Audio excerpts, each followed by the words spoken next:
Ya. Listo, hola, buenas tardes. Estamos de nuevo en nuestra conversación de los días martes. Y bienvenidos todos y todas a los que estén ansiosos de escuchar el tema de las organizaciones y si hay algún futuro para las organizaciones y qué es lo que las organizaciones tienen que hacer para el futuro. Pucha. Entonces, estamos colocando ahí la invitación que les hicimos en las distintas redes. Y seguramente se las vamos a enviar para que vengan a tener una conversación ex post con nosotros. Y hoy día tenemos, bueno, los osados de siempre, Fiona, Marcelo, Claudia. Yo Y andaba estos buscando tres una temas, bandera ¿no? chilena. Ay, nos falta una bandera. Chilena así va a ponerle 18. Claro. Y junto con eso, déjenme salir de acá, justamente para entrar en la conversación, ¿no? Aquí, bien, ahí llegó nuestro amigo Raúl. Raúl, te apuesto. Claro, sí, Yo no, él es es. que yo no lo veo, yo no veo por aquí. Sí, ahí está. Oh, Hola, Raúl. bienvenido Raúl. Hola Raúl. Bien, entonces bueno, partamos con la conversa. Un poco, Fiona, si te parece, tú le das ahí el puntapié porque tú y yo estuvimos conversando un poquito del tema del futuro, pero me gustó cómo coincidimos, pero tú pusiste el tema primero, ¿no? De cómo mirarlo. A lo mejor es bueno escuchar un poco tu contexto ahí. Hola Raúl, Hola. ¿vienes de algún congreso tú? ¿De algún encuentro del Está, Millennial Falcon? está en modo DJ. Modo Mm, DJ. sí. Claro, cualquier parecido con el Ku Klux Klan es mera coincidencia y Ay, por favor. desafortunadísima. Yo creo, ¿no? Espero, sí. Ya, bien. Bienvenido. Gracias. Dale, Fiona.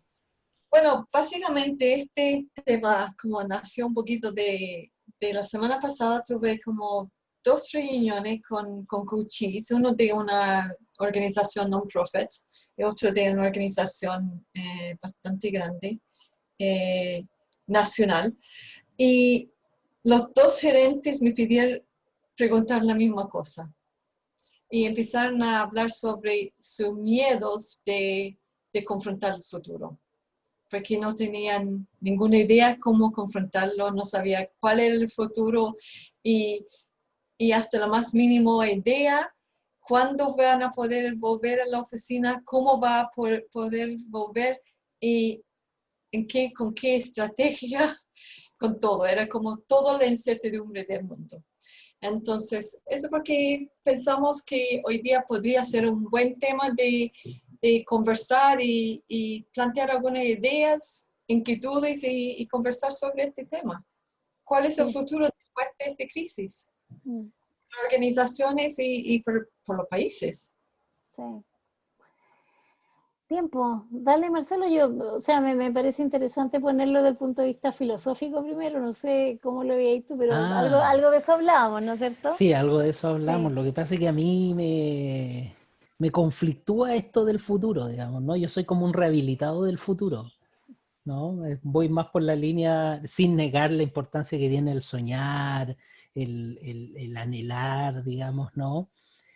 Una imagen de un futuro posible, la verdad creo que es como en la fantasía del control, que la describe mucho Harrison Owen, ¿eh? En un libro que me regalaste tú, Claudia, el arte de la práctica de la paz, La que me práctica de la regalaste tú, paz. ¿te acordáis, no? Sí, sí, me acuerdo. Uno de los capítulos habla acerca de la patología del control. Yo creo que esta cosa del futuro va muy en la línea del querer controlar, del querer controlarlo y la angustia que nos genera no poder controlar algo que no sabemos si va a ocurrir siquiera, es como medio raro. Y me quedo con una frase que estábamos conversando hace poquito de Peter Drucker, ¿no? Perdona que te la robe, Fiona, pero yo creo que es súper importante. Está muteada, Que es, Fiona. Róbalo nomás. te la No, robo nomás, ¿ah? Que es que Peter Drucker decía la mejor manera de adivinar el futuro es inventándolo hoy. Entonces yo me quedo con la imagen de lo que nos apasiona y nos motiva, pero también me quedo mucho con la imagen y con la necesidad del hoy, del presente, de lo que conversamos, de lo que emerge, de los compromisos que se fundan hoy y que se materializan en acciones, en acciones que permiten ir ampliando nuestro radier de confianza, que nos permiten ir haciendo nuevas cosas e inventando quizás nuevos futuros, digamos, ¿no? Esa es mi visión sobre el futuro, me complica el futuro. Y yo también quiero meterme en un tema filosófico y me encanta la posibilidad de mostrar dos caras de, yo creo que dos caras del futuro en pos de las organizaciones, ¿ya? Uno es el más filosófico y espiritual, ¿no? Que ahí lo traigo desde mis viajes de India, del hablar con la gente allá, de los procesos personales que he vivido, tanto en meditación y yoga, donde si hay algo que descubrí el primer año que fui, que ya fue el 2016, es que la verdad es que Occidente vive pensando en el futuro y vive en la dicotomía futuro-pasado. Es decir, miramos nosotros el pasado anhelando nostálgicamente todo aquello que fue bueno, ¿ya? Nos cuesta acordar lo malo, pero siempre nostálgicamente miramos al pasado de lo bueno y estamos casi siempre diciendo que ganas de volver allá, porque los tiempos no serían como aquellos. Eso nos hace vivir un espacio y tener una actitud de bastante, yo te diría, resignación, ¿no? Y cuando miramos al futuro, estamos mirando en todas aquellas cosas que esperamos que sucedan. Por lo tanto, ahí se nos genera ansiedad y al mismo tiempo expectativas de aquellas promesas que nadie nos ha hecho y de pedidos que no hemos hecho. Bien ontológicamente lo estoy diciendo, ¿no? Pero ¿qué hace el Oriente en mi experiencia, ¿no? Y es algo que yo aprendí, pero de carne presente, es que es vivir el presente, y el presente todos los días. Por lo tanto, tú te levantas en presente, haces acciones en el presente, comes en el presente, duermes en el presente, te levantas el otro día en presente. Y habiendo un deseo y un anhelo porque las cosas crezcan o pase lo que tenga que pasar, tú aceptas aquello que va sucediendo a medida que va sucediendo en presente. Por lo tanto, no hay esta mirada de decir, pucha, todo lo que viví, que ya tuve, que no tuve, que me puede frustrar o generar resignación, o todo lo que deseo que suceda y que puede que no suceda, que me va a generar otro tipo de frustración y ansiedad, la frustración a lo mejor cuando no suceda. Entonces creo que, y yo miro mucho a Chile como cultura, y nosotros somos una cultura que mira mucho nostálgicamente el pasado. Y miramos el futuro con incertidumbre permanente. Hay inclusive el otro día se lo escuché a un periodista, decía, nosotros votamos o opinamos a razón de aquellos que queremos que suceda. ¿Se entiende? O sea, opinamos y votamos a razón de aquellos que queremos que suceda, no de lo que pudiera suceder realmente, sino que de aquello que queremos que suceda. Entonces siempre estamos apostando a no analizar mucho, sino que a anhelar bastante, de manera bastante, yo diría medio adolescente inclusive. Bueno, en ese entendido, tengo que decir que a nivel personal, una de las cosas que trato de transmitirle también a las organizaciones y a las personas con las que trabajo, es que generar buenos planes y buenos diseños es la única manera de poder renovar tu negocio, pero que no tiene que ver con la manera incremental de mirar el negocio, y ahí me voy a meter un poquito más adelante en eso. Pero quiero dejar instalado el hecho de que va a depender mucho de qué es lo que busquemos y deseemos debido al tiempo histórico que estamos viviendo. Y de eso creo que estábamos hablando un poco antes, ¿no? De cómo vivimos el momento histórico y cómo eso nos está rehaciendo nuestros anhelos, nuestras expectativas y nuestro vivir en presente. Creo que lo hablamos la otra vez, en que a veces estos golpes, el COVID, las grandes crisis, nos dan una cachetada que es un estate quieto que decimos en Chile, o sea, quédate ahí, congela un ratito y ve qué es lo que sucede, porque el presente es hoy, tu salud es hoy, tu familia es hoy. Y eso nos cambia. Bueno, y ahí quiero dejar ese Sí. instalado, ¿no? Oye, déjame agregar o compartir otra visión a lo que tú señalas. Eh, creo, no creo, bueno, sí creo nomás, creo nomás, que una de las grandes dificultades, hablábamos recién, antes de comenzar, acerca de la revolución de los pingüinos, ¿no? O sea, que todo esto comienza de manera significativa con la revolución de los pingüinos, a moverse un algo. Y el gran problema, creo, de manejo de lo social es que seguimos linealmente y no circularmente y no sistémicamente, ¿sí? Porque yo creo que en la mirada de futuro no hay ningún problema, digamos. ¿Dónde queremos llegar? Es una mirada de futuro. ¿Dónde estamos hoy? ¿Cómo estamos preparados para avanzar hacia esa imagen del futuro? Y nos preparamos para avanzar hacia esa imagen del futuro. Pero ese futuro se nos va corriendo. Y ese futuro puede ser otro. Y pueden aparecer otros futuros, digamos, ¿no? Entonces, el enfoque lineal en el cual estamos todos y todas entrenados, que es el enfoque científico-racional, ¿no?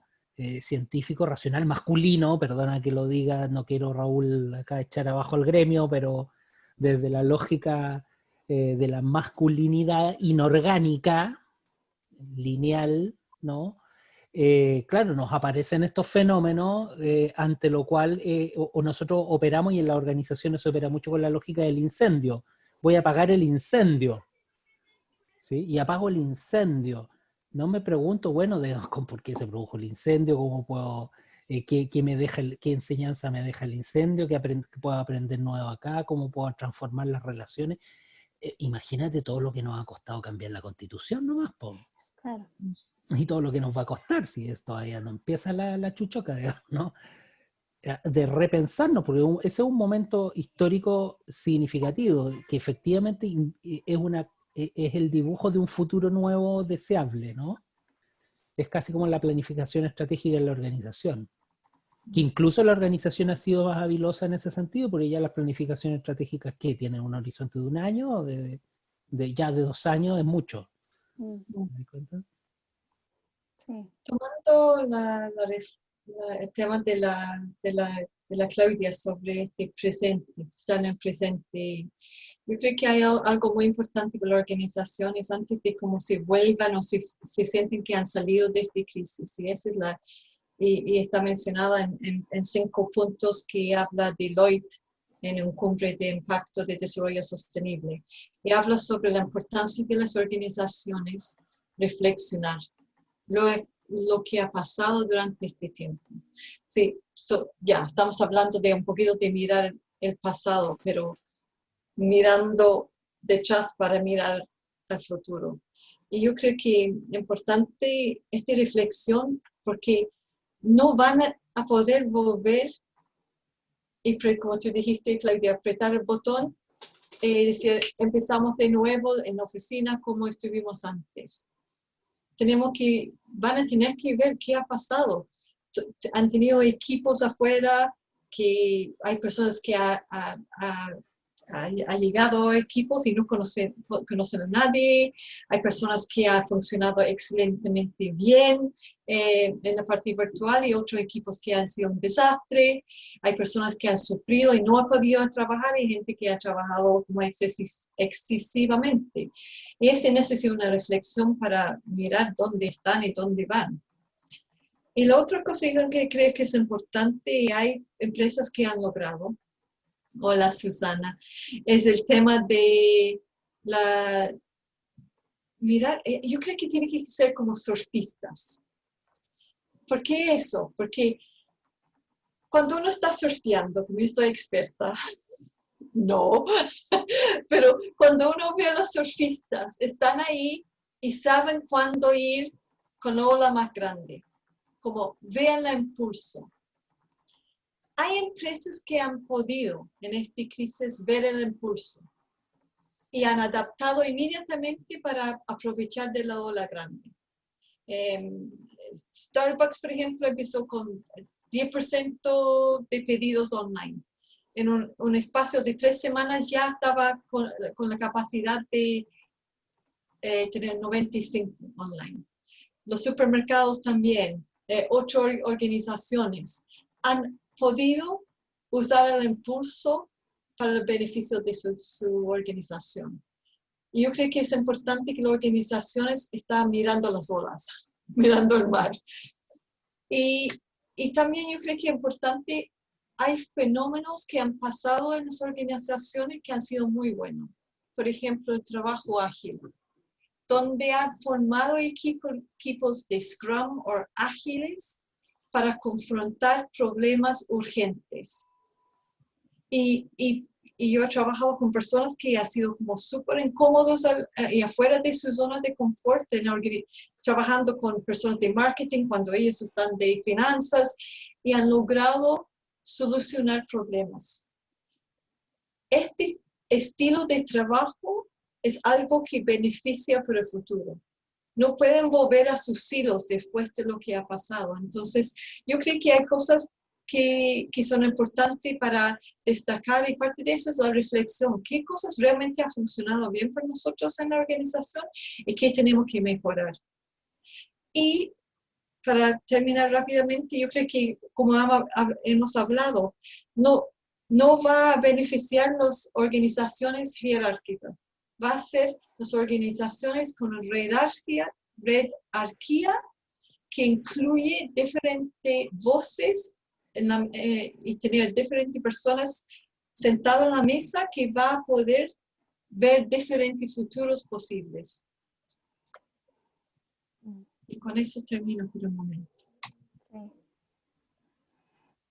Mire, yo estuve leyendo un informe que me parece interesante, y voy a tomar lo que tú decías ahí recién, Fiona, que tiene que ver con los índices de transformación cultural que se llevan a cabo en las mediciones de índices de transformación cultural que se llevan a cabo en Latinoamérica, en el mundo, en ciertas industrias. Y con esto aquí quiero apuntar. ¿Cuáles podrían ser los focos que una organización debería poner interés y como objetivo a desarrollar en un futuro emergente, que es incierto y que definitivamente va a tener muchas más características de mundo VUCA que del supuesto mundo normal en el que veníamos, ¿no? Que es supuesto, digo. Bueno, dos de los factores que están donde nosotros estamos al debe como Chile en algunas organizaciones, en contraste con el benchmark a nivel global y a nivel latinoamericano y con industrias de distintas industrias, es el ambiente laboral. ¿Okay? El segundo es innovación y aprendizaje, no en el entendido de innovación de nuevas ideas, sino que cambios, ¿no? Y un tercero te diría que está liderazgo. Y un cuarto, motivación. Entonces, te quiero mencionar esos cuatro, ¿no? Ambiente laboral, innovación y aprendizaje, liderazgo y motivación.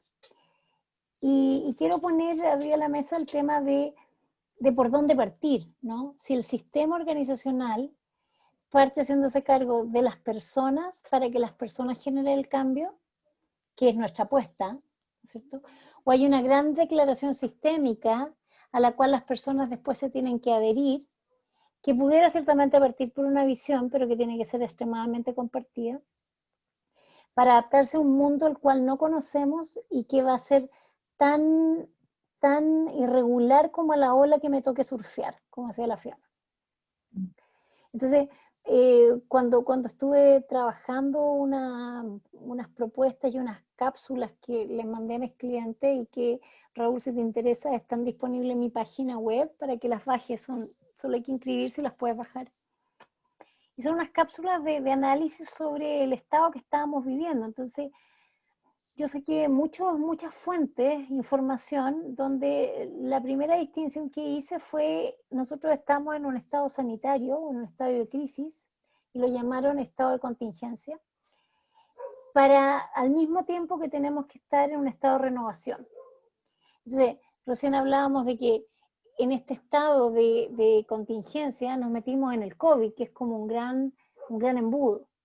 Y cuando salgamos del COVID, que no sabemos cuándo es, ni en qué calidad, ni cuántos, ni cómo, si no estamos bien parados en la renovación, ese va a ser el minuto muy tarde para empezar a renovarse.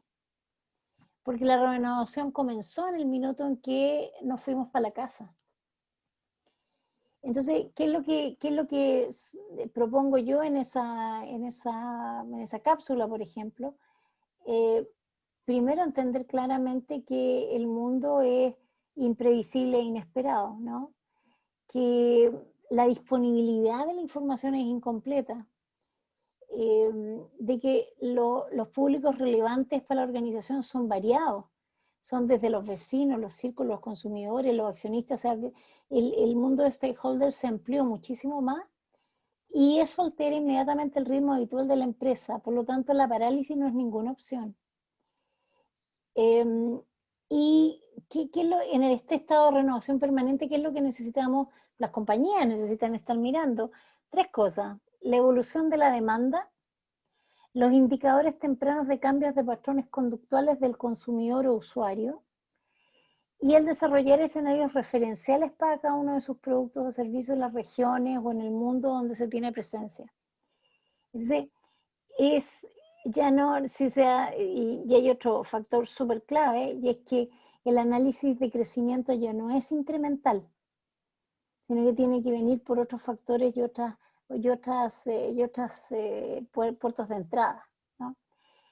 Entonces, yo creo que hoy día es un momento súper enriquecedor para las compañías si lo quieren tomar desde el punto de vista de renovarse. Es como botar una piel como la serpiente, pero botarla completa y salir una nueva.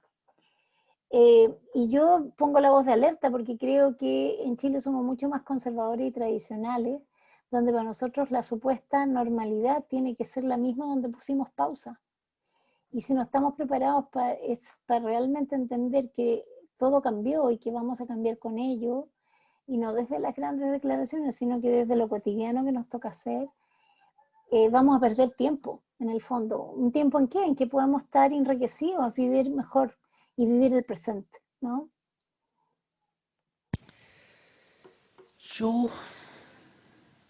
A ver, déjame poner un pelazo en la sopa, o sea, más de un pelo en la sopa. A ver, comentábamos antes y quiero volver a citarlo, digamos, en la década del 70 Alvin Toffler escribe un libro que se llama El Shock del Futuro. Y en ese libro, El Shock del Futuro, el planteamiento en la época de Toffler era el shock, la inmovilidad social que generaban las nuevas tecnologías en esa época, 1970, digamos, ¿no? El shock que nos genera el tener que abrirnos a nuevas tecnologías. No lo hablemos en nuestro país, pero en nuestro país, por circunstancias histórico-políticas, entra en un periodo donde las tecnologías no eran lo más importante, digamos, ¿no? Yo creo que hoy día nosotros estamos viviendo también una especie de shock al futuro. Quizá no un shock al futuro que nace desde cómo nos adaptamos a las nuevas tecnologías que cuestionan nuestros paradigmas más fundamentales, sino que acá lo que se está cuestionando es un paradigma tan fundamental, Claudia y Fiona y Raúl, como el siguiente: la productividad. La productividad. O sea, tú hablabas, Claudia, y decías los estudios, tenemos que pensar en la demanda y el consumo. ¿Cómo ha variado eso hoy día? Digamos, los nuevos escenarios pensando en ello. La gente está hoy día en una lógica de la productividad, o a cambio de qué está en función de esa lógica de la productividad. Yo creo que ese es un tema bien complejo. Quiero resumirlo para no latearles tanto con eso, pero yo creo que la crisis o el shock del futuro que estamos viviendo es cómo nos adecuamos a una nueva realidad donde lo que va a primar es lo ético, es la ética en la relación de lo humano, en la relación, son nuevos acuerdos sostenidos sobre nuevos códigos de ética relacional que se vinculan productividad más, productividad menos, ¿sí? Con el valor del ser humano, con el respeto del ser humano, y yo creo que estamos viviendo una transición que nos está tirando todos los días a la cara, ¿no? Muertos de una etnia, muertos de una industria, violencias y ataques consistentes a la mujer, ¿no? Femicidio constante, institucionalidades que ya no tienen, no sabemos qué son, digamos, ¿no? Yo creo que estamos asistiendo efectivamente a una transición, pero una transición que va a pasar más que por lo productivo, porque eso va a seguir, creo yo, y lo conversábamos antes, va a seguir la misma lógica de la subsistencia adaptativa normal a la productividad, porque su paradigma, el paradigma organizacional es productividad. El tema es cómo nos hacemos cargo y recogemos algo que está ocurriendo en un nivel que siempre catalogamos de blando, como son las relaciones humanas, ¿no? Como es la ética, ¿no? Como es el liderazgo, como es el compromiso, como es la confianza, que son tópicos que hoy día tenemos en nuestras manos, de los cuales hablamos muy bonito, pero que tenemos que aprender a vivir con ellos y a implementar nuevas formas de vivir con ellos, digamos, ¿no?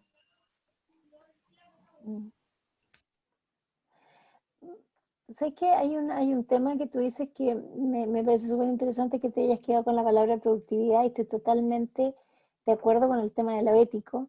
Y ahí quiero resaltar algo. En estos estudios que leí, que preparé esas cápsulas, una de las cosas que hablaban era el mapeo conductual de los usuarios en contextos de crisis. O sea, estamos hablando cáchate que nosotros hoy día hablamos del mapeo relacional de los stakeholders, el mapeo de los stakeholders, en las redes conversacionales. Aquí estamos hablando del mapeo conductual de usuarios, o sea, no solo la conducta, sino que es una revisión en contextos de crisis, porque parece que la crisis es la constante. Entonces, como una organización se tiene que preguntar aquello para enfrentar el futuro emergente. Después habla de una revisión estratégica presente, donde tiene que estar muy alerta a cuáles son los comportamientos y acciones que reflejan las dimensiones culturales que están por emerger, ¿no? Y por último habla y aquí una palabra que siempre me chocó cuando la leí, pero es parte del neoliberalismo económico, digamos, que es diseñar la captura del mercado no incremental. Pero mira lo divertido, es como diseñar la captura, pero no incremental, y es como loco, pero parece que van a salir a cazar, ¿no? A cazar, a Claro, pescar. claro, que todavía sigue siendo un concepto que yo no sé si hoy día bueno, da lo que se ha visto en Chile, pareciera que todavía es visible que eso puede suceder. Pero me parece súper interesante eso, y cómo me quiero hacer cargo, digamos, a la propuesta que teníamos nosotros.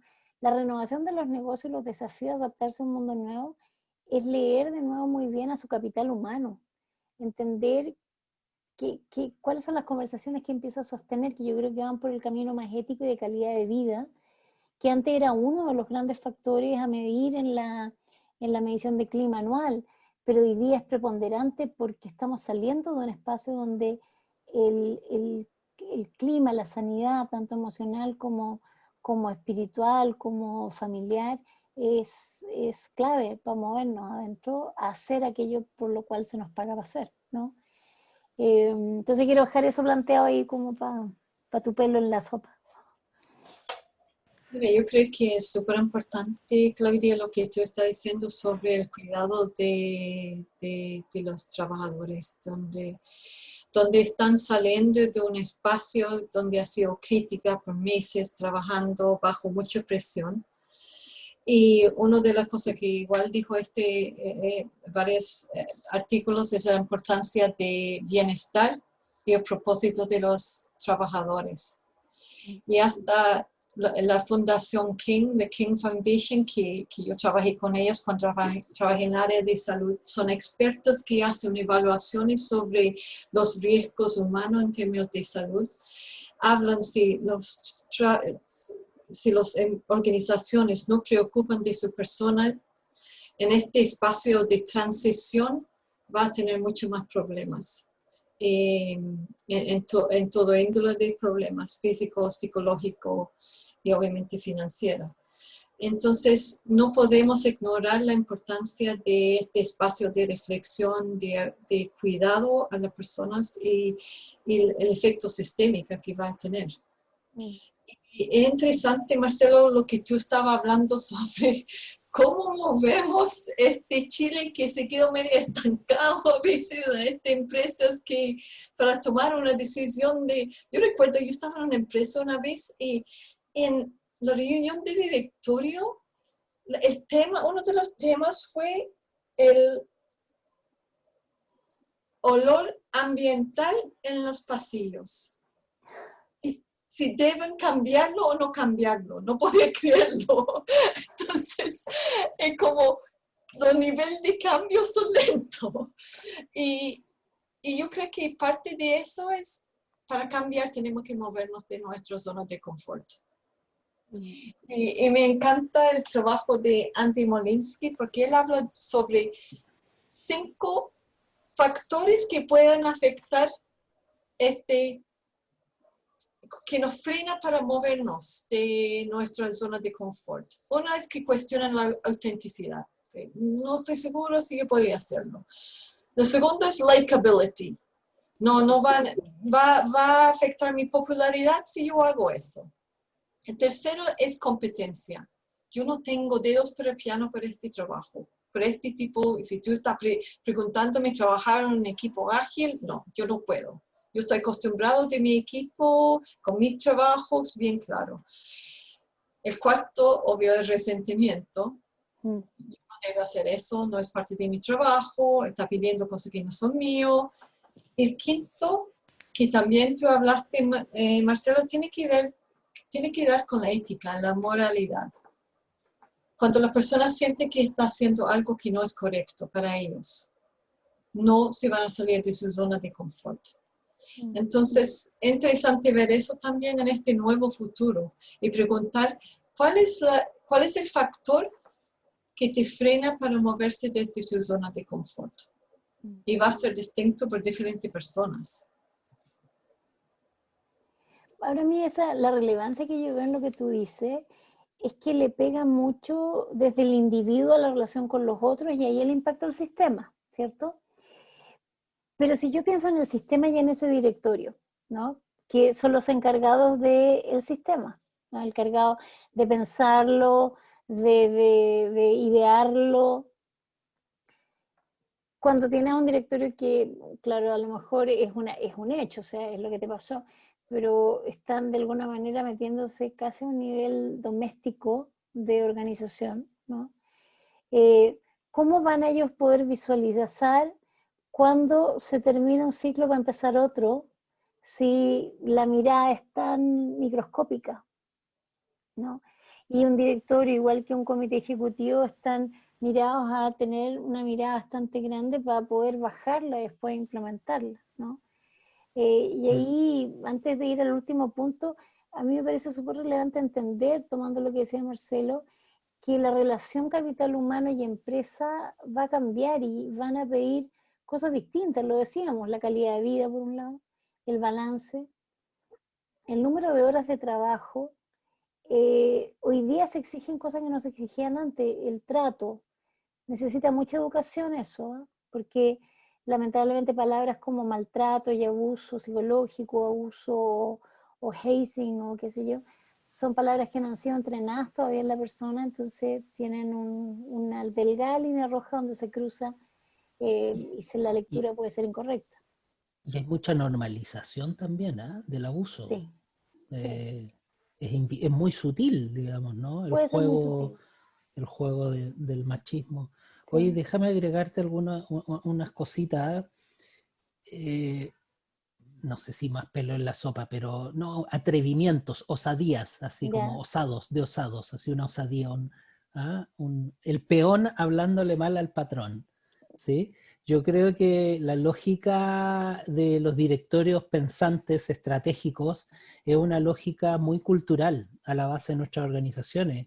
Yo creo que hoy día tenemos un buen porcentaje todavía de directorios que piensan desde la lógica patrón-peón. Entonces no la piensa como directorio, digamos, sino que la piensa como patrón, ¿no? Ahora, ¿ah? Patrón de campo, claro, de fondo, claro, patrón de fondo. Entonces, claro, el patrón de fondo es paternalista, por lo tanto está preocupado de qué va a comer, del olor del pasillo, de si la cama está bien, de regalarle que se de construirle una capilla para que vaya a rezar, etcétera, ¿no? Ahora, yo creo que eso ciertamente superado, y en muchas organizaciones superados, para que seamos justos también, desdibuja la posición de un directorio como encargado del sistema. ¿Ah? Yo creo que los encargados, hay un segmento organizacional que a veces se invisibiliza y que tiene un poder impresionante. Yo creo personalmente que los encargados del sistema son los mandos medios. Sí. Los mandos Son los que medios mueven la aguja. son los que mueven la organización, son los que sostienen la organización, digamos, ¿no? El nivel ejecutivo podrá dar las directrices, los principios, los lineamientos y asegurarse que se cumplan los valores y principios, digamos, ¿no? Pero los que hacen que las cosas pasen van a ser los mandos medios. Oye, y un último punto que quería yo tocar, dice relación con, un poco para reforzar este concepto de lo ético y del futuro presente que estamos viviendo en términos de transición, pero también basándome, no tenemos ningún convenio con Deloitte, ¿eh? Que lo hemos nombrado varios, pero es que escribe cuestiones interesantes Deloitte, ¿sí? ¿Para qué lo vamos no lo vamos a desmentir, digamos, pero se ha dicho que no tenemos ningún convenio con Deloitte, digamos, ¿no? Sacaron un estudio de tendencias ahora a principios de año, del 2020, ¿no? Y ahí dibujaban una línea que yo voy a tomar tres conceptos. El año 2013, en la relación cultura o compromiso de recursos humanos dentro de las organizaciones, estaba basado en el valor de marca, ¿sí? El valor de marca. Yo trabajo para la empresa X, no la vamos a nombrar para que no nos demanden, pero ¿sí? O yo trabajar en la empresa X me agrega más valor que trabajar en la empresa Y, ¿sí? El 2016 estábamos en pleno énfasis en la construcción de las culturas, ¿no? La cultura de servicio, la cultura, y era todo la cultura de seguridad, que me tocó a mí participar mucho en la minería, digamos, ¿no? La cultura de equipo, la cultura de liderazgo, el lema era cultura. Hoy día, el 2020, el lema es más ético, en el sentido de que hoy día el lema es bienestar, bienestar, bienestar de las personas. Hoy día el lema es cómo creamos entornos de mayor bienestar, donde conversa la productividad, por cierto, conversa la productividad, pero no está la carreta delante de los bueyes, digamos, ¿no? Parece que estamos ubicando el bienestar como un valor fundamental. Y yo creo que esa es una crisis de transición que va a tener una complejidad mayor y es la presión social que hemos estado viendo, ¿no? ¿Sí? Que hemos estado viviendo. El cuestionamiento de la pandemia que va a generar, por ejemplo, las normas de consumo. O sea, cantidad de consumos innecesarios que hemos descubierto y yo creo que ponen en crisis el modelo económico, ¿no? Claro. Sin embargo, ¿cómo es? Super Monday, ¿cómo se llama? Cyber Monday, Cyber Monday duplicó, triplicó, cuantiplicó claro. las ventas. Fridays, Cyber Mondays, Sí, es que o sea, miércoles. por eso yo te digo, estamos, pues lo conversábamos antes, ¿ah? ¿Estaremos saliendo acá, estaremos dando vuelta a la curva? Yo creo que no, yo creo que vamos todavía en la recta, todavía no doblamos la curva.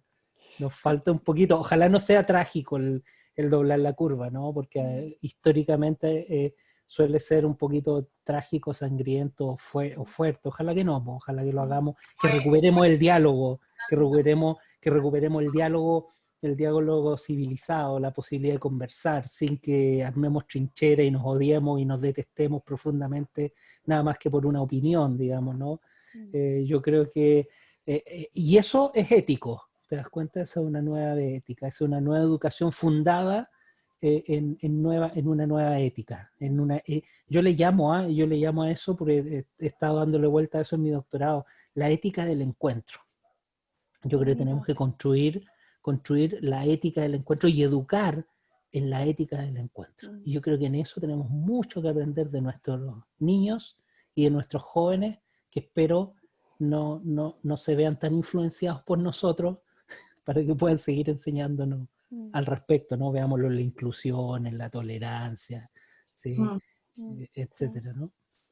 Hay un punto que tú mencionas que yo solo quiero agregar algo, y es que y es una pregunta un poco a las organizaciones que van a, que son las más chilenas, enraizadas acá, que son más locales, más de familia, ¿no? Con apellido, con nombre y apellido, que van a salir del tubo de la contingencia sanitaria preguntándose ciertas cosas. Y una pregunta que yo siento que se deben hacer es, ¿cuál es el nuevo escenario en el cual nos vamos a desenvolver?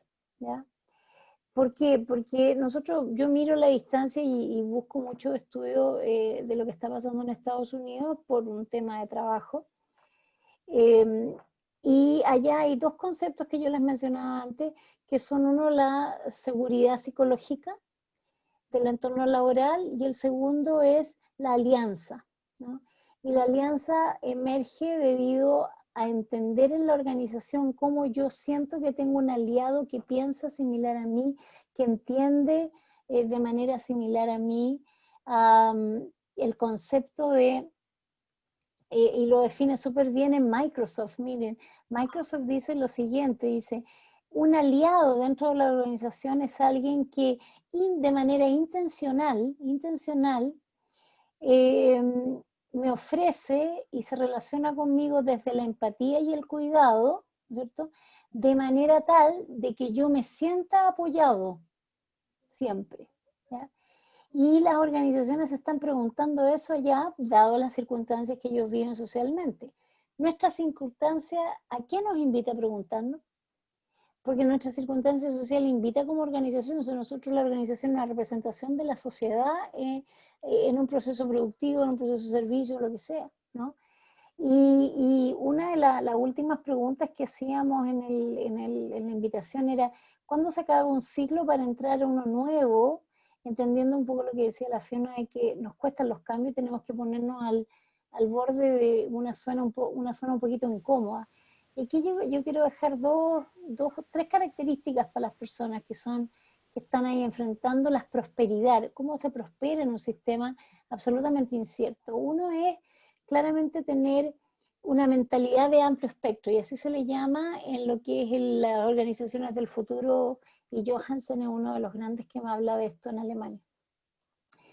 Y habla de hacer una mezcla creativa de habilidades, de curiosidad, de conocimiento específico y de mentalidad de flujo. Lo segundo es, mira que, y eso lo alineo con lo que tú decías, Marcelo, el futuro compensará la claridad, pero castigará la certeza. Y el tercero es, la mentalidad de categorizar fomenta el desprecio. O sea, el hecho de que yo soy categórica y en este momento, escúchenme, lo estoy siendo, pero fomenta el desprecio. ¿De dónde me habla? Pero claro, yo voy y lo fundamento. Si lo puedo fundamentar y tengo los estudios, es distinto solo ser categórico por serlo. Entonces, los líderes y la invitación de los líderes, que al final son los que conforman el sistema, deberían buscar claridad y evitar el pensamiento categórico.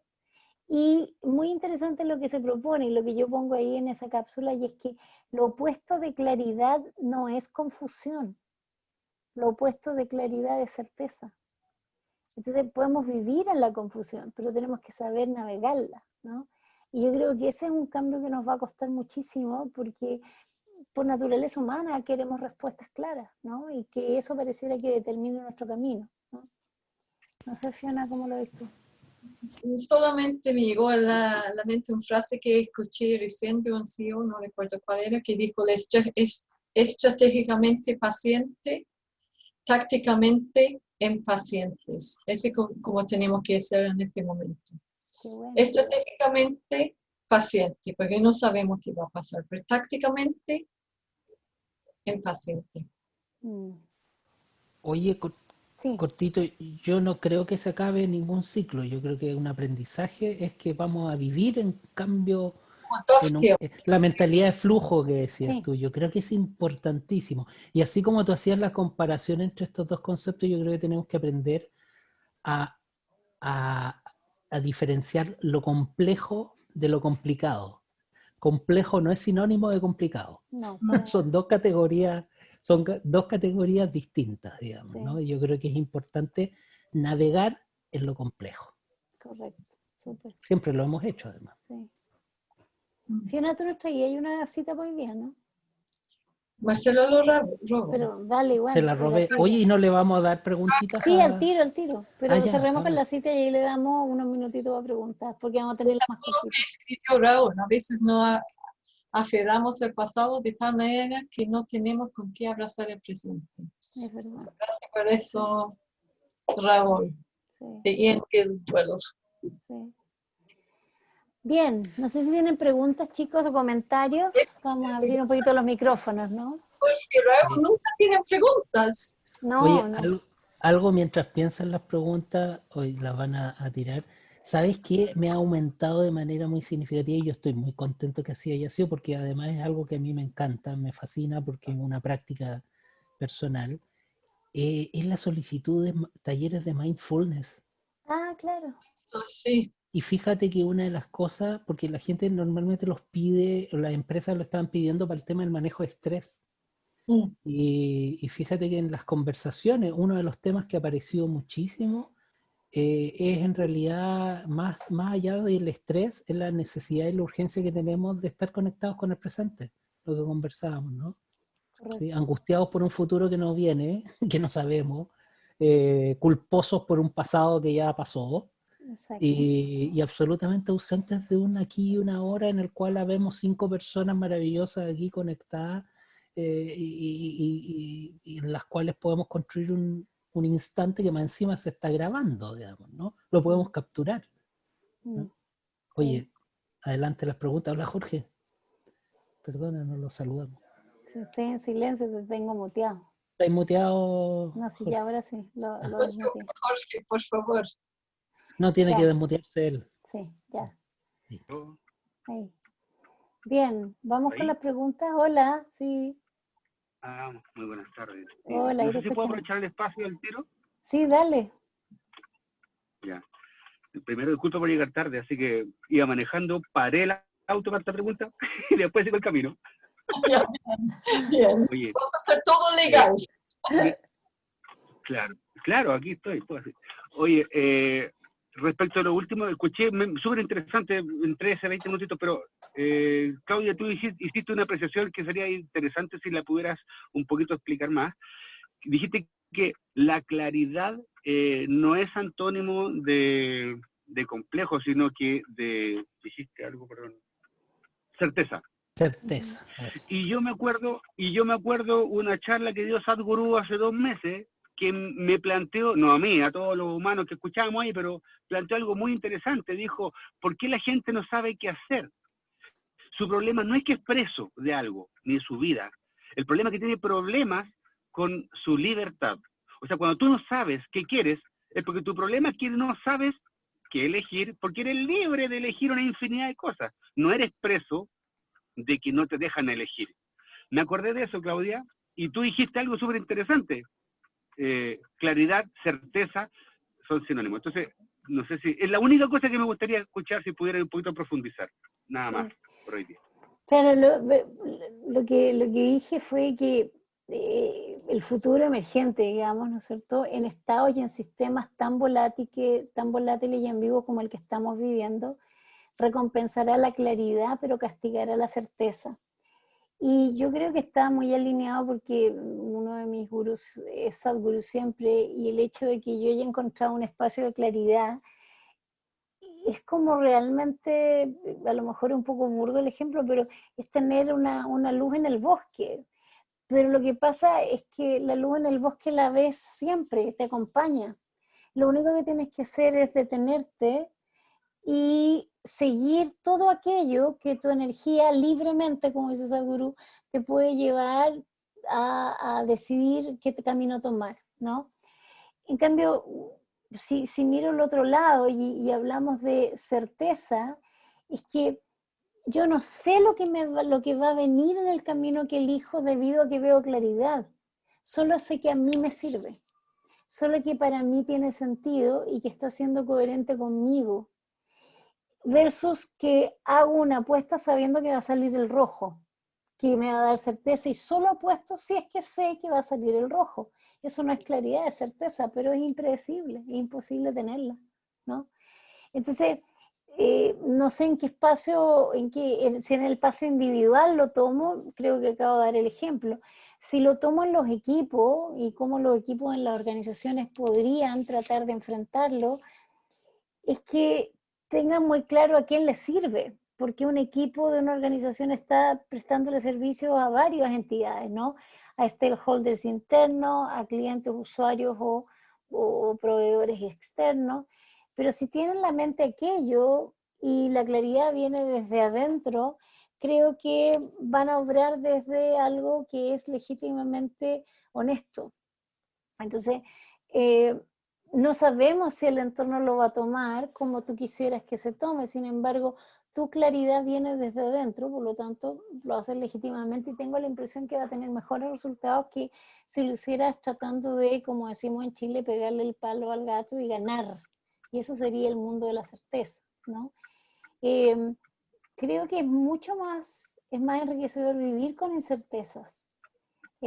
Porque te hace aprender, te hace salir de ese espacio de confort que hablaba la Fiona, porque por último quieres averiguar qué hay más allá, no necesariamente buscar la receta ni la respuesta final, pero sí el camino, que siempre se ha dicho que es el camino del trayecto lo que te enriquece y lo que te hace crecer, son aquellos que realmente vale la pena recorrer, ¿no? No sé si Jorge eso va por el lado de tu pregunta. Mira, te agradezco la respuesta. Gracias a Dios esto va a quedar grabado y lo voy a tener que escuchar 2 veces más para entenderlo, porque está por sobre mis capacidades la respuesta, pero la agradezco muchísimo. No, pero a lo ¿Ah? mejor no entendí bien la pregunta. Bueno, que voy a escucharlo, Jorge, eso es importante. Sin duda, esa es la gracia, soy un osado escucha. Oye, Claudia, yo Vale. déjame arriesgarme y ver una comprensión de lo que tú acabas de decir. Como resultado, mientras lo decía, se me aparecía la imagen del ejecutivo, del gerente o del líder de la organización, entonces, que necesita estar mucho menos sentado frente a un computador buscando certeza y mucho más en el espacio del diálogo y la conversación y en la interacción buscando esas posibilidades, esos mundos, esa diversidad, digamos, ¿no? Absolutamente, Sí. absolutamente, sí, sí. O sea, es tan bueno ese ejemplo y es como decir, o sea, tú preguntabas al principio, ¿a qué oficina voy a volver? A ninguna. Ojalá el escenario de tu liderazgo sea el espacio de convivencia con todos, ¿no? Y que esa Exacto. oficina más bien seas tú el que vaya y no que ellos vengan, ¿no? Creo que Así por ahí es, va el camino, ¿no? así es. Bien. Raúl, ¿tenía alguna pregunta?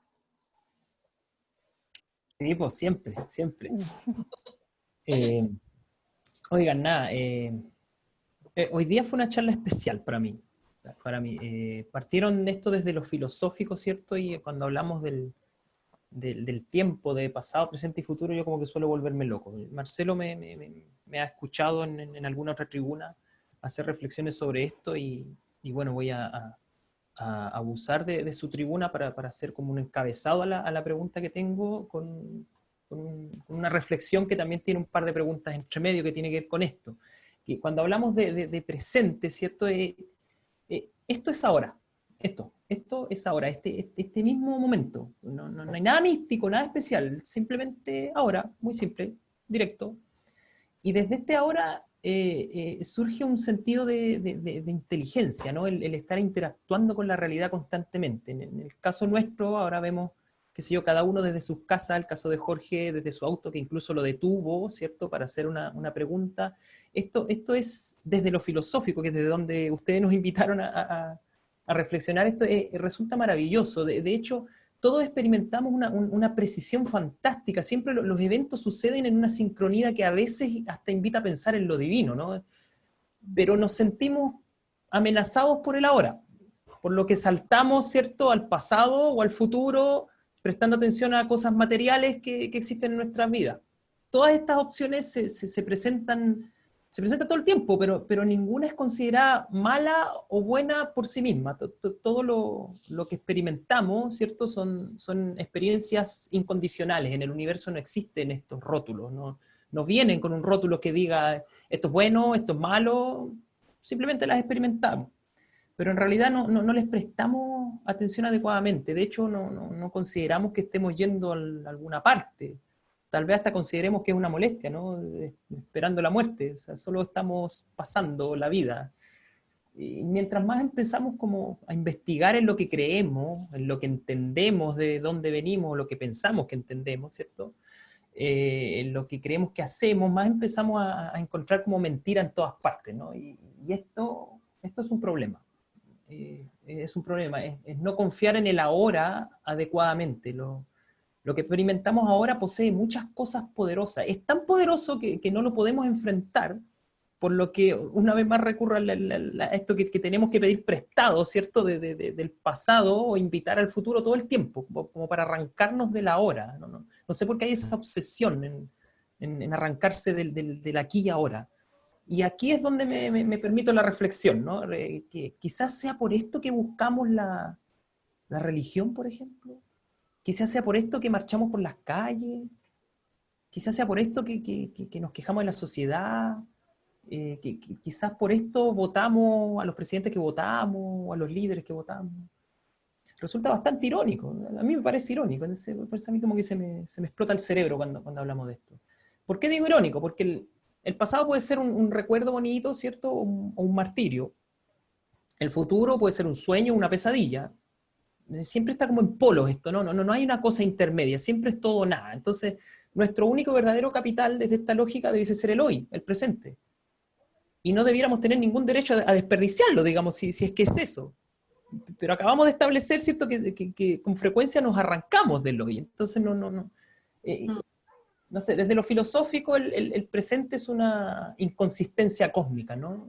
Esto es muy elevado, muy filosófico. Alguna vez lo leí y me quedó haciendo til, y todavía me hace til en la cabeza, que lo del presente, que su existencia no se puede determinar, digamos, en términos matemáticos, ¿no? En términos numéricos. Es una suerte de estado atemporal, ¿cierto?, que se sitúa en la intersección entre el pasado y el futuro, y que su duración, más allá de ser relativa, es más bien inexistente, porque comienza a consumirse una acción tiempo futuro mientras no se termina. Pero a medida que se va consumiendo pasa automáticamente a ser pasado. Entonces, ¿dónde ubicamos el presente? Pues esto quiere decir que vivimos en una especie de amalgama, ¿cierto?, o híbrido entre pasado y futuro. Entonces, me parece requete contra irónico. Y ahora, después de toda esta reflexión que no me pude aguantar, porque insisto, cuando hablamos de presente, pasado y futuro, y desde lo filosófico, yo me vuelo. Así que les pido disculpas por haber abusado de su tribuna. Ahora voy con la pregunta. Ahora voy con la pregunta que a propósito de la incertidumbre, ¿no?, que tiene que ver con todo esto. La pregunta directamente es, ¿cómo administramos la incertidumbre cuando hemos sido formados, ¿cierto?, bajo una lógica que otorga un apelativo de valor a la certeza, a lo seguro, cuando pertenecemos a una generación criada como sujetos adversos al riesgo, ¿no?, donde lo seguro se entiende como bueno y lo osado se asocia al peligro, ¿no?, sin importar ni considerar la potencial ganancia a la que se puede apuntar con la toma de dicho riesgo. Cuando el foco ha estado puesto por generaciones en lo tradicional, en lo conservador, en el establishment, ¿cierto?, el statu quo, zona de confort, como se le quiera llamar. ¿Cómo administrar la incertidumbre cuando nosotros mismos somos productos de una formación tan conservadora en lo macro? A mí me parece que tal vez sea tiempo de cuestionarse, ¿cierto?, este paradigma que nos invita a tener angustia ante la incertidumbre. No sé, esa sería mi pregunta. Déjame partir, Claudita. Dale, por favor. Quiero ser breve. Quizá la respuesta está yendo a visitar el espacio donde no éramos influenciados por la presión por las certidumbres, que era cuando éramos niños y niñas.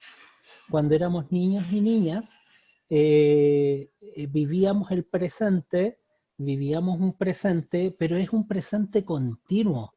Es un presente que se arma y se desarma, y vivimos en el flujo, la mentalidad de flujo, ¿no?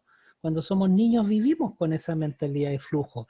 Yo creo que tanto riesgo hay en la angustia del futuro o la culpa del pasado como el apego del presente. Yo creo que efectivamente una dinámica que tenemos que aprender es a vivir en lo que emerge. No quiero complejizarme, pero ahí para citarlo como fuente súper contundente desde el punto de vista neurobiológico, que Francisco Varela, ¿no? Francisco Varela demuestra neurofisiológicamente cómo opera este concepto que él bautiza como enacción, que es lo que emerge y se estructura y se vincula en relación a una experiencia y que luego se desarma. Y sin embargo sigue estando ahí como recurso para poder volver a articularse en otra experiencia. Es volver a cuando seamos niños, digamos, ¿no? O bien, si queremos transformar la sociedad, desde mi perspectiva, que está muy ligada con lo educativo, tenemos que extender la experiencia de si tú quieres, todo el proceso educativo normativo que nos ha educado en 12 años a vivir con base en certezas. No quiere decir que las certezas en sí mismas sean malas, digamos, ¿no? Si no, no podríamos vivir en las casas que tenemos, no podríamos comunicarnos como nos comunicamos ahora a través de los distintos dispositivos. Se construyen sobre algoritmos que son bastante ciertos. Sin embargo, esos son mecanismos de transformación de la naturaleza que utilizamos para poder construir experiencias humanas. Y las experiencias humanas tienen esa cualidad que emergen y desemergen y vivimos en un fluir permanente como lo hacíamos cuando jugábamos cuando éramos cabros chicos y cabras chicas. Sí. No sé. Fiona, querida. No, yo quería solamente decir, yo creo que tú mencionaste, Marcela, que es súper importante, súper útil en el tema de incertidumbre cuando uno entra en esta sensación de angustia, es el autoconocimiento, el mindfulness, es una forma fisiológica de controlar toda la parte neurotransmisor para calmar el cerebro. Y permíteme decir, cuando tú hablaste sobre este discurso que yo encontré fascinante, lo que estaba hablando, Raúl, sobre el pasado, el presente y el futuro. Yo por muchos años trabajé con gente con enfermedades terminales. Y no hay nada mejor que ponerte en tu foco en el presente y saber que hay un fin. Y yo recordé, uno de mis pacientes una vez me dijo, ¿sabes qué? Me salí a mi jardín y por la primera vez vi 14 diferentes colores de verde que nunca jamás había visto. Ese es vivir el presente y vivir en este espacio. Claro. Sí. Yo quiero tomarme de la incertidumbre desde dos palabras que tú usaste, una palabra que creo que usó Marcelo y tú, que tiene que ver con la osadía, ¿no? Y efectivamente creo que la gran mirada dicotómica que tenemos como cultura es que somos una cultura más bien conservadora, poco osada. Somos efectivamente, estamos en un mundo más del status quo y no somos solo nosotros, pero a distintos niveles, si tú comparas los reclamos que han habido en otros países que también han tenido explosiones sociales muy grandes que dicen, queremos nuestra vida como la teníamos, en anhelos distintos, pero están pidiendo lo mismo. Entonces hay una suerte de negación a la disrupción, porque pareciera que la cultura nos ha llevado a buscar un permanente estado de quietud, pero que viene dado por todo aquello que yo me traigo de afuera. Es decir, me compro quietud, me compro distracción, me compro relaciones. Y ahí lo quiero llevar al mundo oriental que me ha tocado vivir a mí, y es que no hay nada afuera que me va a traer quietud si yo no la tengo adentro. Por lo tanto, la búsqueda permanente en todos estos momentos de meditación, de yoga, tiene dos variables súper relevantes. Una es la tranquilidad espiritual, que te genera una protección de inmunidad, ¿no? Porque tú comes de una manera, meditas para poder nivelar tus estados neuronales de otra, exploras el universo que está afuera solo para respirarlo, no para traértelo. O sea, me acuerdo que una de las cosas que siempre dice Sadhguru y que está puesto en todos lados en el Yoga Center y que me parece que es una claridad, y es que no cortes, no solo no cortes una flor o una rama, sino que no tomes una foto. La foto no es lo que tú tienes adentro, ni te va a traer lo que ya se entró a ti. Por eso que uno cuando come tiene que dedicarle unos 15 a 20 minutos previos solo para agradecer el alimento y entender que esto que tú te vas a comer va a ser tú. En 15 minutos después eres tú. Por tanto, todo soy yo y yo soy todo. Y eso yo creo que es claridad y no es certeza. Pero para eso necesito estar conectado a un nivel espiritual de trabajo que todos podemos acceder, todos, no está negado para nadie. Si la única diferencia es que para entrar ahí tengo que dejar y soltar cosas que tengo que darme cuenta que no son realmente la tranquilidad que me traen, ¿no? Ni son las fuerzas que determinan mi forma de renovarme, por ponerlo en lenguaje más organizacional, ¿no? Yo creo que ese es el gran regalo, ¿no? De Oriente, para mí por lo menos, ¿no? Sí. Y que trae ese mindfulness también, Marcelo, ¿no? Sí. Yo estaba justo recordando algo que, conectando con tu pregunta, Raúl, algo que siempre mi abuela me habló cuando estaba niña, que era la oración de Dios, dame la serenidad de aceptar las cosas que no puedo cambiar, valor para cambiar las cosas que puedo y sabiduría para conocer la diferencia. Ya voy. Sí, claro. Sí. Bien, no sé, ¿algún comentario o si quedan algunas preguntas, las puedes subir al chat? El chat. Sí, Sí. y ojalá comenten en los videos, métanse en los videos. Y yo les quería pedir a los dos que son nuestros fans, porque yo creo que la Susana se cayó, se le debe haber pasado algo, que si pueden invitar a alguien para el próximo martes sería súper bueno. Y tráiganse a alguien más para que subamos a la audiencia a más conversadores osados y sigamos conversando de estos temas. Pues mañana yo creo que ya vamos a tener determinado más o menos qué es lo que vamos a hablar. Así que les contamos. ¿Les parece? Oye, un paréntesis así cortito, porque ustedes no me van a creer. Yo ahora estoy apurado y he estado mirando mucho, ¿Ya? porque la semana pasada estaba de cumpleaños yo. Y Hoy ahora, día está de cumpleaños mi señora. No, Sí. qué lindo. Estamos a una semana de diferencia de Qué cumpleaños. bueno. Yo soy una Sí. semana mayor que ella. Ya, muy bien. Feliz Así que cumpleaños a tengo la que irme Carmencita. tengo que ir a cantar el cumpleaños feliz. Sí. puro torta. Pura fiesta, y ahora se viene el 18, yo no sé, septiembre. Septiembre, ¿cómo es? 18 mil Yo le voy a poner el mes de la glicemia para mí. ¿Ah? Ah, está bueno, está bueno. El mes de la glicemia. Marcelo. Eco. Bueno, que tengan un 18 Besos. muy cuidadoso sobre todo y que estén muy Sí. bien. Gracias por venir. Que estén súper bien. Cuídense mucho. Chao, chao. Chao, Chao, chao. chao. Chao. Me voy volando. Saludos. Hablamos. Adiós. Chao, gracias. Chao. Chao.